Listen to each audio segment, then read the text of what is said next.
வணக்கம், ரோக்நாதன் பேசுகிறேன். இந்த பதிவில் அலுமினியம் கண்டென்சரை பற்றி தான் பார்க்க போகிறோம். மைக்ரோ சேனல் கண்டென்சர் தான் அலுமினியம் கண்டென்சர். நல்லா தான் காப்பர் கண்டென்சர் போயிட்டு இருந்தது. ஸோ திடீர்னு காப்பர் எடுத்துகிட்டு அலுமினியம் போட்டாங்க.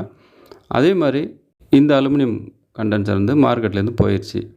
சரி, எதுக்காக காப்பர்லேருந்து அலுமினியம் மாற்றினாங்கன்னு பார்த்தோன்னா, அலுமினியம் கண்டென்சர் பார்த்தோம் அப்படின்னா காப்பர் கண்டென்சரை விட எஃபிஷியன்சி அதிகமாக இருக்கும். ஸோ எப்படி எஃபிஷியன்சி அதிகமாக இருக்கும் அப்படின்னு பார்த்தா, இந்த மைக்ரோ சேனல் கண்டென்சர் ஒரே சேனலில் மல்டி டியூப் கனெக்ட் பண்ணி இந்த மல்டி டியூப் வழியாக ரெஃப்ரிஜரண்ட் வந்து ஃப்ளோ ஆகும். ஸோ அப்போது ஒரு சேனலில் கேஸு மல்டியாக ஃப்ளோ ஆகும்பொழுது எஃபிஷியன்சி அதிகமாக இருக்கும். ஸோ அதாவது கண்டென்சேஷன் எஃபிஷியன்சி அதிகமாக இருக்கும்.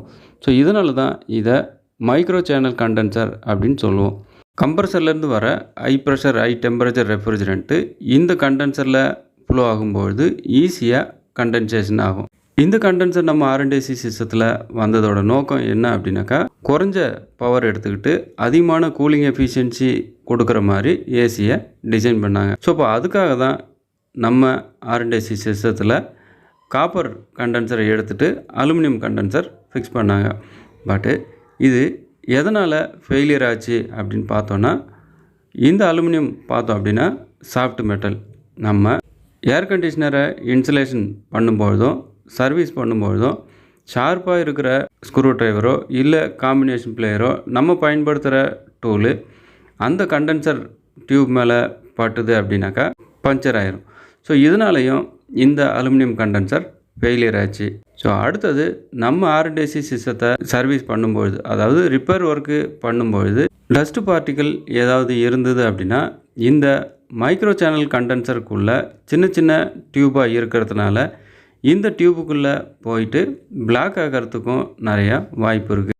பார்ட்ஸை நம்ம கனெக்ட் பண்ணும்பொழுது டெம்பரவரி ஜாயிண்ட்டாக இருந்தாலும் பர்மனன்ட் ஜாயிண்ட்டாக இருந்தாலும் சிஸ்டத்துக்குள்ளே எந்த விதமான டஸ்ட்டும் இல்லாத மாதிரி பார்த்துக்கிறது ரொம்பவும் நல்லது.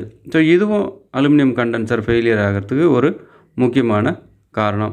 ஸோ அதே மாதிரி அலுமினியம் கண்டென்சராக இருந்தது அப்படின்னா நம்ம ஏசியை பொருத்தும் பொழுது நம்ம எவாக்குவேஷன் ஸ்டெப்பை மிஸ் பண்ணும்பொழுது அந்த ரெஃப்ரிஜரேஷன் லைனுக்குள்ளே நான் கண்டென்சபிள் கேஸும் இருக்கும், அதே மாதிரி மாய்ச்சரும் அந்த சிஸ்டத்துக்குள்ளே இருக்கும். ஸோ இது ரெண்டுமே அலுமினியம் கண்டென்சருக்கு உகந்ததில்லை. இப்போது நான் கண்டென்சபிள் கேஸ் இருந்தது அப்படின்னா ப்ரெஷர் அப்நார்மலாக இருக்கும். சிஸ்டத்துக்குள்ளே இருக்கிற வாட்ரு இந்த அலுமினியத்தோட வினைபுரிஞ்சு ஆக்சைடு ஃபார்மேஷன் ஆகிட்டு ஹோல் ஆகிறதுக்கும் வாய்ப்புகள் அதிகமாக இருக்குது. இதனாலையும் இந்த சிஸ்டம் ஃபெயிலியர் ஆகிறதுக்கு வாய்ப்பு இருக்குது. ஸோ அதே மாதிரி உள்ளே மட்டும் இல்லைங்க, வெளியிலையும் நம்ம வாட்ரு இருந்தது அப்படின்னாக்கா ஸோ இந்த கண்டென்சர் ஃபெயிலியர் ஆகும். அப்போது நம்ம சர்வீஸ் பண்ணும்பொழுதும் மழை தண்ணி படும்பொழுதும் இந்த கண்டென்சர் ஃபெயிலியர் ஆகும். இதை அவாய்ட் பண்ண அலுமினியம் கண்டென்சர் சிஸ்டமாக இருந்தது அப்படின்னா இது நம்ம இயர் ரவுண்ட் ரன் பண்ணால் நல்லாயிருக்கும். அதாவது சம்மர்லேயும் வின்டர்லேயும் கண்டிப்பாக இந்த சிஸ்டத்தை டெய்லி 1 ஹவராவது ரன் பண்ணும்பொழுது கண்டென்சர் வார்ம் ஆகிறதுனால ஸோ அதில் இருக்கிற வாட்ரு ஆவியாகிரும். ஸோ இதனால் வெளியில் இருக்கிற தண்ணியால் ஸோ இந்த கண்டென்சர் பாதிப்படையாமல் இருக்கும். சம்மரில் மட்டும் ரன் பண்ணிவிட்டு வின்டரில் இந்த சிஸ்டத்தை ஆஃப் பண்ணி வச்சுருந்தோம் அப்படின்னா கண்டிப்பாக அலுமினியம் கண்டென்சர் ஃபெயிலியர் ஆகும். ஸோ இந்த தகவல் உங்களுக்கு பயனுள்ள விதத்தில் அமைஞ்சிருக்கும்னு நினைக்கிறேன். பயனுள்ள விதத்தில் இருந்தது அப்படின்னா லைக் பண்ணுங்கள், ஷேர் பண்ணுங்கள். இது வரைக்கும் என்னோடய சேனலை சப்ஸ்கிரைப் பண்ணலைன்னா சப்ஸ்கிரைப் பண்ணிங்க, கூடவே பெல் பட்டனையும் ப்ரெஸ் பண்ணுங்கள். ஸோ அப்போ தான் நான் போடுற ஒவ்வொரு தகவலும் உங்களுக்கு நோட்டிஃபிகேஷனில் கிடைக்கும். நன்றி, வணக்கம். மீண்டும் அடுத்து ஒரு நல்ல பதிவில் சந்திப்போம்.